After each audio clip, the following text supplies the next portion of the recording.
मैं Chandan Kumar Pandey Usha Martin world school के online अधिगम कार्यक्रम में सेट 6 पाठ योजना संख्या 30 में 10वीं कक्षा के व्याकरण में शामिल रस विषय के साथ उपस्थित हूँ।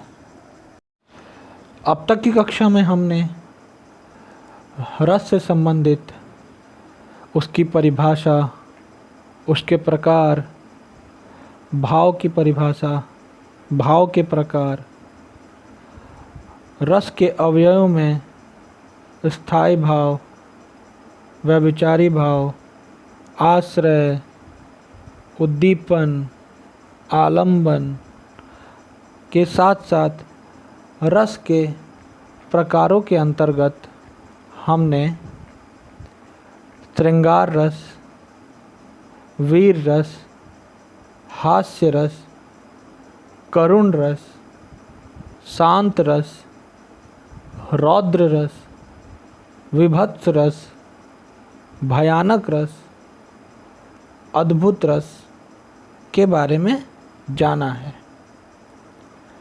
आज की कक्षा में हम इसी क्रम में रस के प्रकारों के अन्य 2 प्रकार के बारे में जानेंगे, जिसका नाम है वात्सल्य रस और भक्ति रस। रस 8वां दिन। रस के अगले प्रकारों में आज हम वात्सल्य तथा भक्ति रस के बारे में जानेंगे। जैसा कि हमने अपनी पिछली कक्षा में यह जाना था, सबसे पहली कक्षा जो थी हमारी, उसमें हमने यह जाना था कि मूल रूप से हमारे स्थायी भाव 9 होते हैं, लेकिन बाद में कुछ आचार्यों विद्वानों ने हमारे हृदय में उत्पन्न होने वाले स्थायी भाव में 2 अन्य स्थायी भावों को जोड़ा, जिसका नाम था वत्सलता और दूसरा भगवत विषयक रति, जिसे अनुराग कहते हैं। इन 2 स्थायी भाव को जोड़ने के बाद अब हमारे साहित्य में, हिंदी साहित्य में 11 स्थायी भाव माने जाते हैं और इन्हीं 11 स्थायी भाव के परिणाम स्वरूप 11 प्रकार की रस की उत्पत्ति होती है।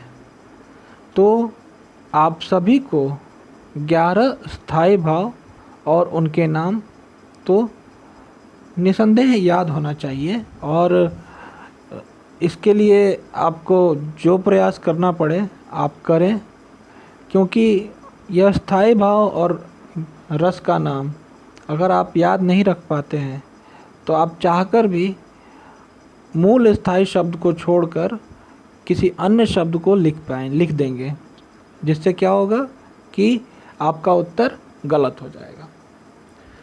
तो अन्य जोड़े गए 2 प्रकारों की यदि बात करें तो आइए इसकी परिभाषा को समझते हैं, दोनों को एक साथ समझते हैं।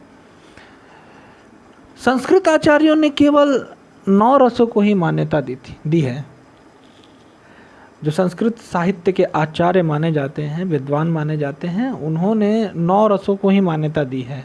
9 रस कहे जाते हैं, 9 रस, 9 रत्न भी कहते हैं उसको, 9 रस के रूप में जाना जाता है उन्हें।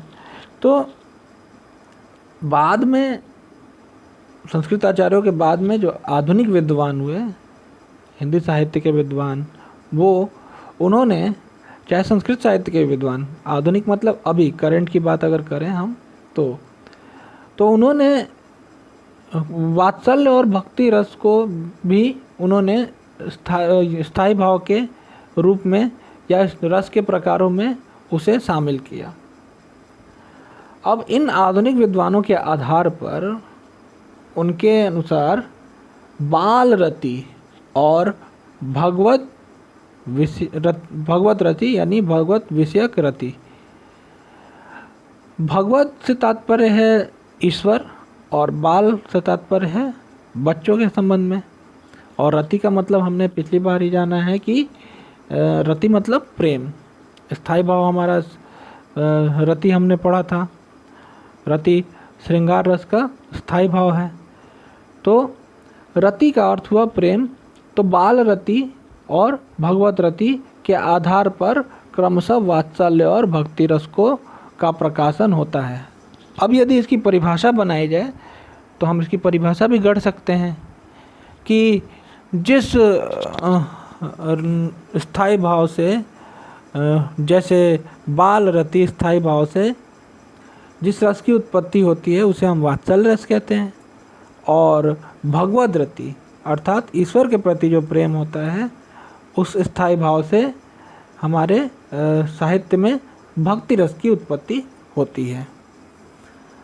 तो इस प्रकार अन्य दो स्थाई भाव के जुड़ने के कारण हमारे हिंदी साहित्य में दो अन्य रस वात्सल्य और भक्ति रस को भी रसों के प्रकारों में शामिल किया गया है।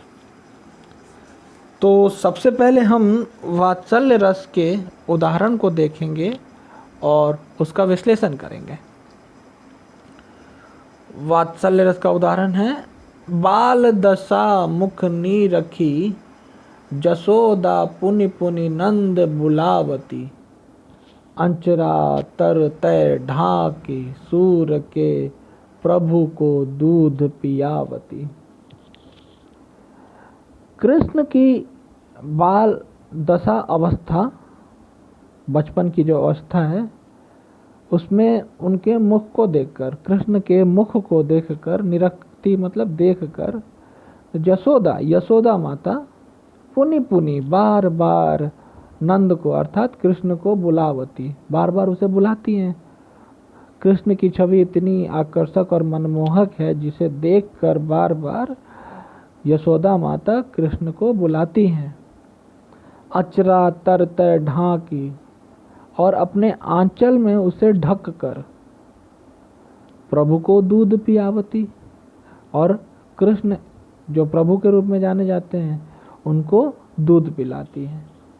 तो यहाँ हम देख रहे हैं कि इस पद में कृष्ण और यशोदा के बीच के प्रेम को बताया गया है, अर्थात बच्चे का अपने माता पिता के प्रति जो प्रेम है उसको दर्शाया गया है।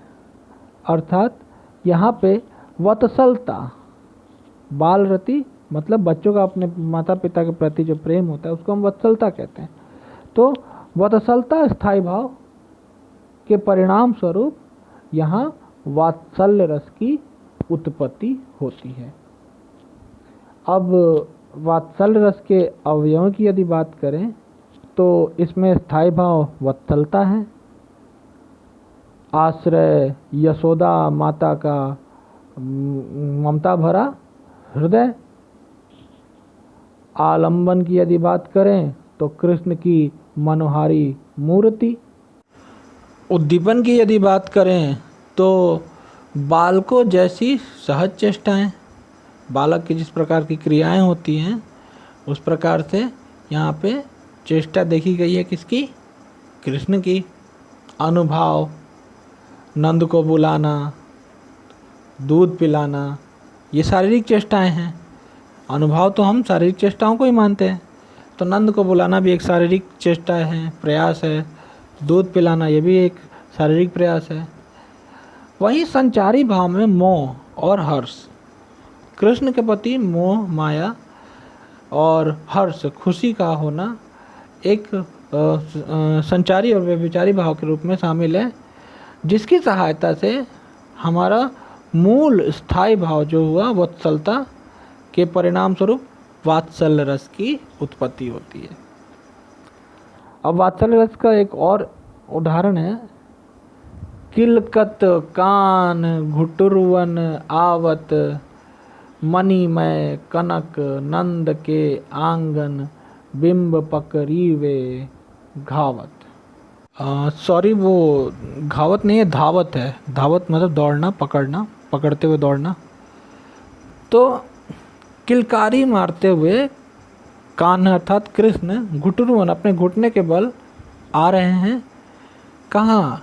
तो नंद बाबा का जो जो कृष्ण के पिता के रूप में बताया जाता है, नंद बाबा का जो आंगन है कनक अर्थात सोने, सोने से युक्त आंगन, स्वर्णिम आंगन, सोने के मणि के समान जो उनका आंगन है, जिस पर घुटने पर चलने के दौरान कृष्ण का प्रतिबिंब उस आंगन पर दिखाई दे रहा है।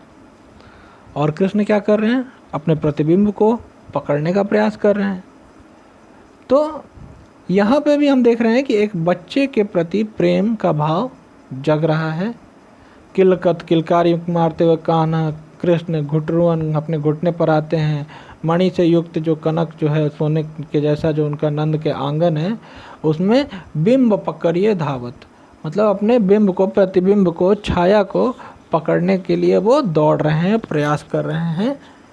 तो इस प्रकार हमने देखा कि यहाँ पे मूल रूप से स्थायी भाव बाल रति या फिर वत्सलता देखा गया, जिसके परिणाम स्वरूप वात्सल्य रस की उत्पत्ति होती है।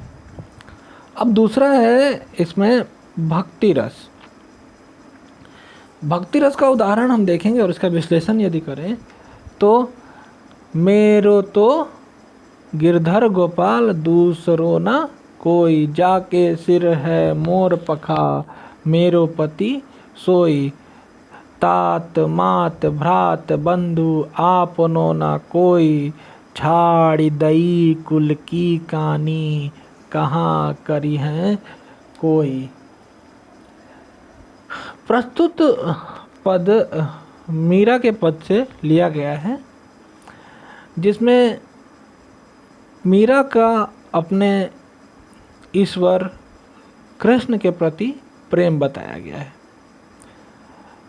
मीराबाई का मानना है कि मेरे तो गिरधर गोपाल दूसरों ना कोई, अर्थात उनके तो सिर्फ गिरधर गोपाल ही हैं और कोई दूसरा उनके जीवन में महत्व नहीं रखता है। मीराबाई कह रही है कि जिसके सिर है मोर पखा मेरो पति सोए, वो इस कृष्ण को, ईश्वर को अपना पति मानने के लिए तैयार है, वो स्वीकार करती हैं ये, और ये मानती हैं कि जिसके सिर पर मोर पखा, क्योंकि कृष्ण मोर के पंख को लगाते थे, अपने जो मुकुट होता है उसमें लगाते थे, तो जिसके सिर पर मोर पखा, जिसके सिर पर मोर पखा है अर्थात कृष्ण, वही मेरे पति हैं। तो अपने ईश्वर को पति के जैसा प्रेम करते हुए यहाँ पर दिखाया है मीराबाई को। तात मात, तात मतलब पिता, माता मतलब माता, भ्रात भाई, बंधु मतलब सखा, आपनो ना कोई, और मेरे लिए कोई भी नहीं है, न ही माता है, न पिता है, न भाई है, न बंधु है, न दोस्त है। मेरे लिए तो वही एक सबसे जो ईश्वर है कृष्ण ही है और वो मेरे पति के रूप में है, ऐसा वो मानती हैं। छाड़ दई कुल की कहानी, कुल की कहानी मतलब अपने कुल की मर्यादा, इज्जत, कहा करी है कोई। और इस कार्य से संसार में जो अन्य लोग हैं जो मीराबाई से जुड़े हुए थे, उन्होंने कहा कि इन्होंने तो कुल की मर्यादा का उल्लंघन कर दिया है, छोड़ दिया है, अर्थात उसे त्याग दिया है, कुल का जो अपने सम्मान होता है उसको उन्होंने छोड़ दिया। ऐसा कहा करिए कोई भी कहे कि हमने भले कुल की मर्यादा को नहीं रखा है, लेकिन हमें उससे कोई फ़र्क नहीं पड़ने वाला है, क्योंकि मेरे तो गिरधारी गोपाल हैं और कोई दूसरा कोई नहीं है। तो इस प्रकार मीराबाई के पद में हमने देखा कि मीराबाई भगवान कृष्ण को के प्रति अपना प्रेम व्यक्त करती हैं। आइए इसके अवयवों की यदि बात करें तो स्थायी भाव इसमें अनुराग, प्रेम किस प्रकार का, तो भगवद विषयक भक्ति, भगवान के विषय में भक्ति को अनुराग भी कहा जाता है। आप स्थायी भाव अगर लिखना पड़े तो आप अनुराग लिखिएगा, भगवद विषयक भक्ति को छोड़कर आप अनुराग ही लिखिएगा। आश्रय, जिसके सहारे इस भक्ति रस की उत्पत्ति हो रही है, स्थायी भाव अनुराग की उत्पत्ति होती है, वह मीराबाई लेखिका के मन में, आश्रय तो वही हुई ना, उनके मन में ही तो कृष्ण के प्रति अनुराग या प्रेम की भावना जगती है। आलम्बन, जिसके सहारे, तो गिरधर गोपाल के सहारे ये प्रेम की भावना जग रही है। उद्दीपन, बंधुजनों की व्यर्थता, जितने भी उनके अपने हैं, आत्मजन हैं, उनकी व्यर्थता, उनको व्यर्थ मानती हुई वो उनके होने ना होने का अर्थ समझाते हुए कह रही हैं कि ये इनकी व्यर्थता जो है, उनका होना ना होना, इसके परिणाम स्वरूप उद्दीपन का काम होता है जगाना, तो उनके लिए वो लोग महत्व ही नहीं रखते हैं। जब महत्व नहीं रखते तो सबसे ज़्यादा कौन महत्व रखता है? कृष्ण। तो अनुराग की अगर बात करें अब, अनुभाव, अनुभाव मतलब शारीरिक चेष्टाएं। तो मीरा की वाणी, मीरा की ध्वनि, मीरा की बातें जो है यहाँ पे शारीरिक चेष्टाएं के रूप में दिखाई जा रही है। संचारी भाव होगा इसमें दैन्य, दैन्य अर्थात दीनता, दीनता गरीबी जिसको कहते हैं, अर्थात ईश्वर के प्रति दीनता का भाव, उनके आगे नतमस्तक होने का भाव यहाँ पे दिखाया गया है। तो इन सभी अवयवों की सहायता से स्थायी भाव हमारा अनुराग हमारे हृदय में भाव के रूप में परिवर्तन हो रहा है, और इसके परिवर्तन के परिणाम स्वरूप भक्ति रस की उत्पत्ति हो रही है। अन्य उदाहरण की यदि बात करें तो राम जपू राम जपू राम जपू बावरे, घोर भव नीर निधि नाम निज नावरे। अर्थात तुलसीदास के इस दोहे में हमने देखा कि उनका कहना है कि राम जपो राम जपो, अर्थात राम, ईश्वर राम की बात की जा रही है। राम जपो राम जपो, राम का ही भजन करो, राम को ही जपते रहो, राम जपो बावरे। जितने भी संसार के मनुष्य हैं जो राम को छोड़कर अन्य के पीछे जो दौड़ लगा रहे हैं पाने के लिए, उनको छोड़कर जो वास्तविक है, जिसका अस्तित्व है, उसके पीछे भागने की बात कह रहे हैं कि इसलिए हम सांसारिक भोग विलास को छोड़कर राम को जपने का काम करें, क्योंकि राम को जपने से घोर भव नीर निधि, अर्थात घोर मतलब गहरा होता है, भव मतलब संसार हुआ, नीर मतलब पानी, और निधि मतलब संपत्ति। तो इस संसार में जो बहुत ही गहरा भरा हुआ, नीर से भरा हुआ जो संपत्ति है, अर्थात समुद्र की बात कह सकते हैं, जिसमें बहुत अथाह जल होता है, तो उस समुद्र के समान अथाह, जिसका कोई था नहीं लगाया जा सकता है, वैसी ही शक्ति है इस राम नाम में, नाम निज नावरे, अर्थात उस राम रूपी नाम को, जो निज मतलब उनका खुद का, उस नाम को हम अगर लेते हैं तो हमें उस भवसागर से पार कराने में हमारी सहायता करता है। क्या? तो राम रूपी नाव। तो राम जपो राम जपो राम जपो बावरे पगले, इस भवसागर से, जो सांसारिक, जो हमने पिछली कक्षा में पढ़ा था, ये एक कविता थी ललदेत की, रस्सी कच्चे धागे की खींच रही नाव करके भवसागर पार करने की कुछ बात कही गई थी उसमें। तो उसमें हमने देखा था कि भवसागर मतलब इस सांसारिक मोह माया से पार लगाने की बात। तो ये जो संसार है ये भवसागर है, अर्थात अथाह जल से भरा हुआ सागर, जिसको पार करने के लिए सिर्फ राम नाम रूपी ही नाव सहायता कर सकता है। अर्थात हम सिर्फ राम का नाम लें और जिससे हम इस सांसारिक मोह बंधनों से मुक्त हो सकते हैं। तो इस दोहे में भी ईश्वर के प्रति भक्ति प्रेम की बात की गई है। तो इस प्रकार हमने देखा कि भक्ति रस में अनुराग, स्थायी भाव, और वात्सल्य रस में वत्सलता, स्थायी भाव के परिणाम स्वरूप वात्सल्य रस तथा भक्ति रस की उत्पत्ति होती है।